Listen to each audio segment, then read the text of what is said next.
Welcome to the 5th chapter of the Book of Ezra. The last chapter 4, we saw where the construction for the city, the walls, were put on hold after the people of the land called the Samaritans later went to the king, Artaxerxes, I believe it was, and complained, warned him about these people that were building this city back up again, how bad they were, and so forth, so that the king sent instructions to cease building. So apparently, between 4 and 5 here, that king may have died, passed away, and the new king, Darius, king of Persia, but 50 years later than Cyrus, where the decree went out. Darius was made the king.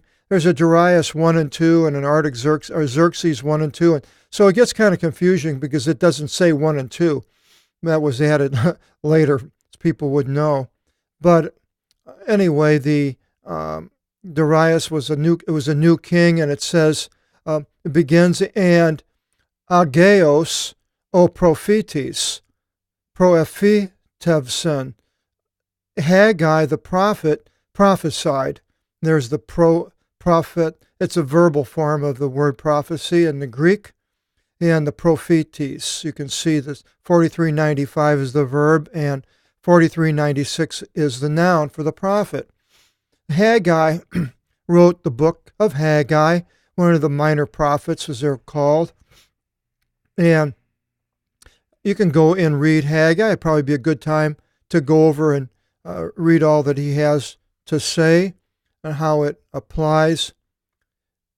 And then it continues, and Zacharias, the son of Addo, Zacharias, prophetion over the Iudeos, the ones in Judah, and in Jerusalem, in the name of the Lord, in the name of the God of Israel, over them. And so Zacharias was another one who wrote the book of Zechariah, the second to the last book of the Old Testament. And they both have a lot of things in them. They're very interesting. It has to do with the end times and with Jesus, I believe, is showing the marks in his hands and all sorts of very interesting, applicable things that are going to happen. And here we've got Ezra, or whoever wrote the book of Ezra. Ezra is hardly mentioned in it, but whoever did write this, then he mentions Zechariah and Haggai, the prophets. So I'm not sure of any other book that I know of that mentions the prophets, two prophets like this one here, unless it was a time, as far as prophets that wrote books of the Bible. Excuse me. Anyway, Zechariah prophesied over Jerusalem and Judah. It's interesting because it talks about Jerusalem being preserved and to the end. And when I read that, I question how that applies to Ezekiel's city on the high mountain. And to go through all this, I mean, I've gone through quite a bit of the Old Testament. Do I know more than when I started? No, I don't know. I went to this church in Southern California, and the pastor, it was a mega church, and the pastor decided that he was going to do some counseling, and he had, 10 pastors underneath him, young men mainly. So this one man came and said he, wanted some counseling, and so the pastor counseled the man for over a year. When the year was up, the man said, well, you know what, Pastor so-and-so, we've been doing this for over a year, and I don't think I'm any better off now than I was when I began. And the pastor went back and told all of the other pastors, the younger men, that they're out of the prophecy, out of the counseling business. Not going to counsel anymore. We're going to pray for people, but not to counsel them. So I almost feel like gone through all this, and do I know any more than when I first started? I've learned a lot because I went through the minor prophets first, and then I went through Isaiah, Jeremiah, where everything got bad for Israel, and the curses and everything rose up until Ezekiel, and then till the 10th chapter when this new city pops up. But there's still the Jerusalem. Now I've been teaching or thinking that there's a new city on the hill on the mountain west of the Lake of Galilee was the city that would be where the temple would be during the millennium. That Jerusalem would be destroyed, but it's a possibility that basically Jerusalem will be there during the millennium. And then after the millennium, we have Gog and Magog, which Ezekiel talked about right before he went into the city.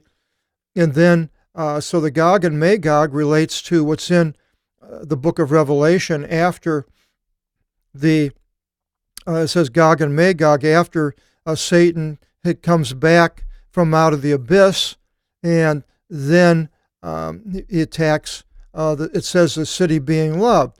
Now, exactly, that could be the time that Jerusalem either is destroyed or it's still around, but the sacrifices are put in.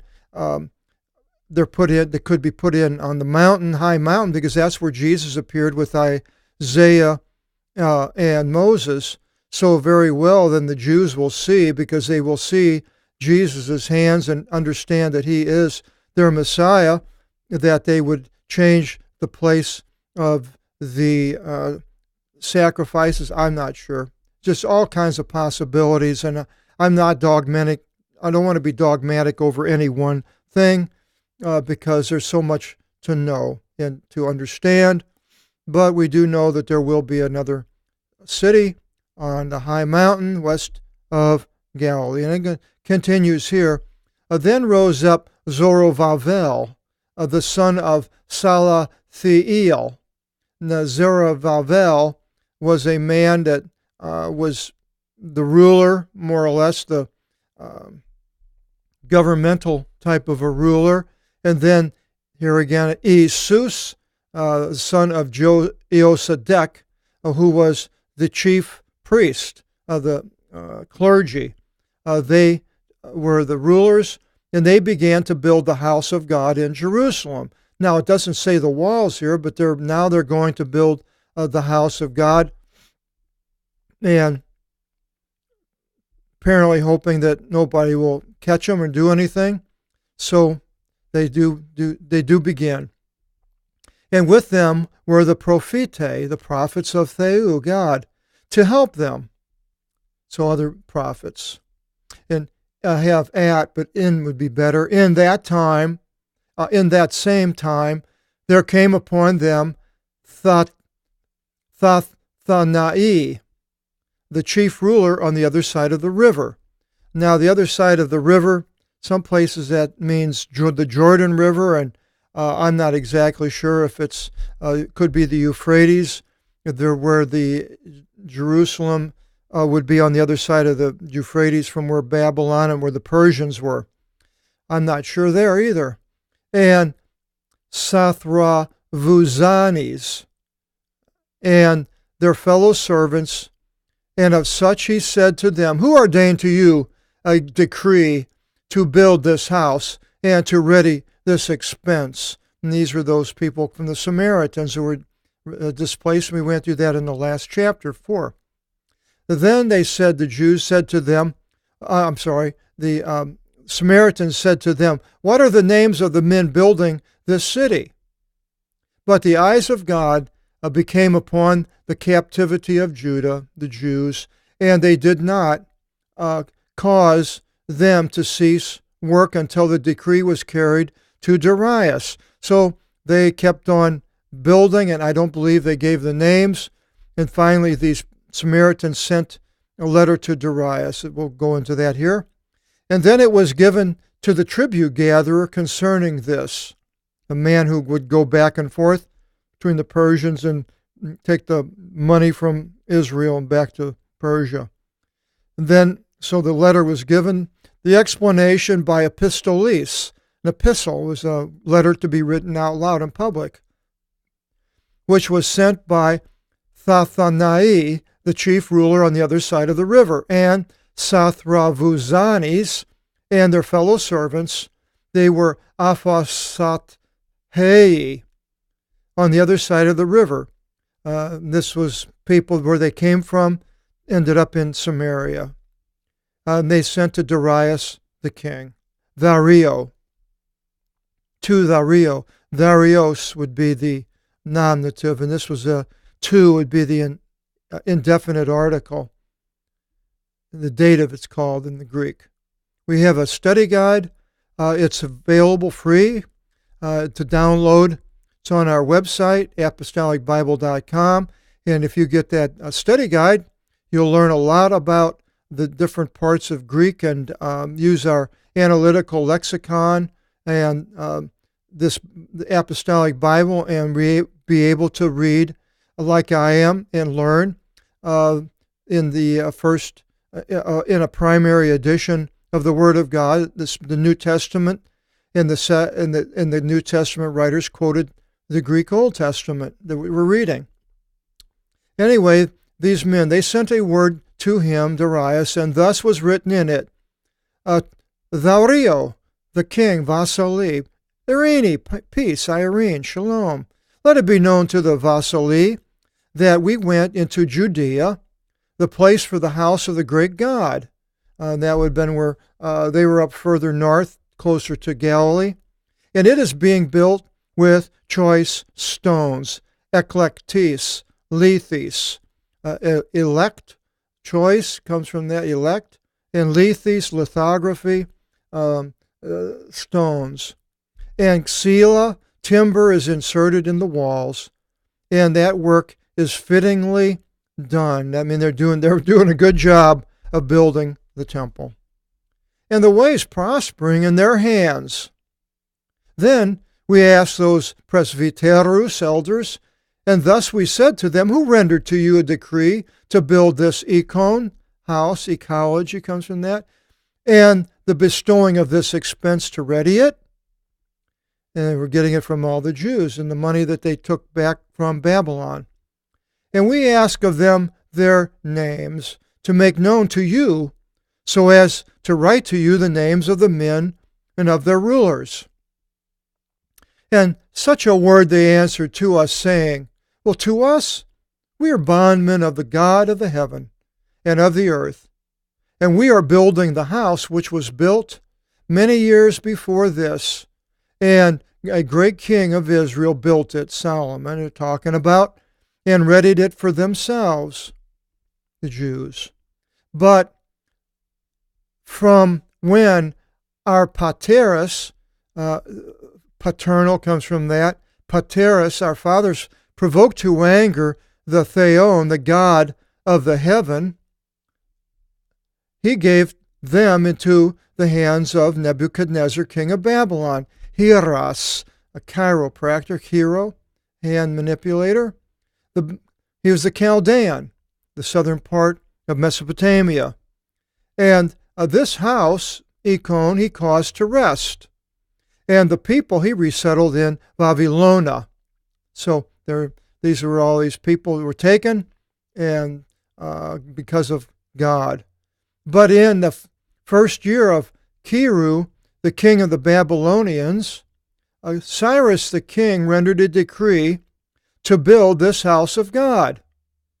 And the items of the house of God of gold and silver, which Nebuchadnezzar brought forth from the house in Jerusalem when he sacked the city, and carried them into the temple of the king, the one in Babylon, that is the temple in Babylon, king in Babylon.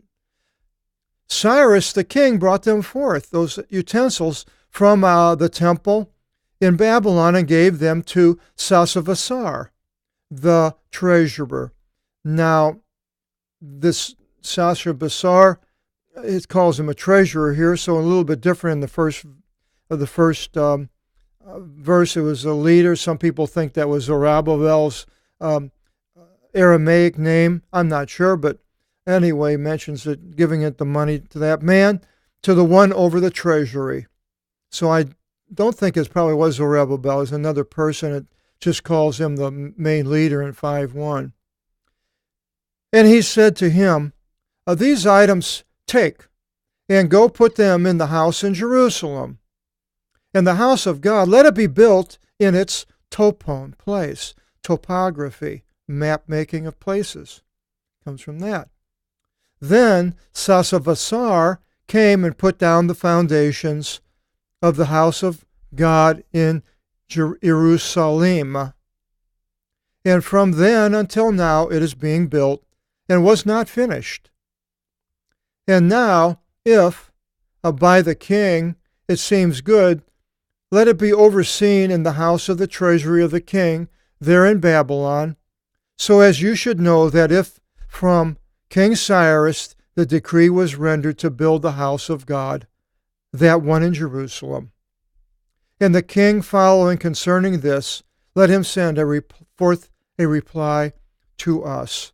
So the letter has gone out, and now we find out in the 6th chapter what Darius finds out and what he decrees.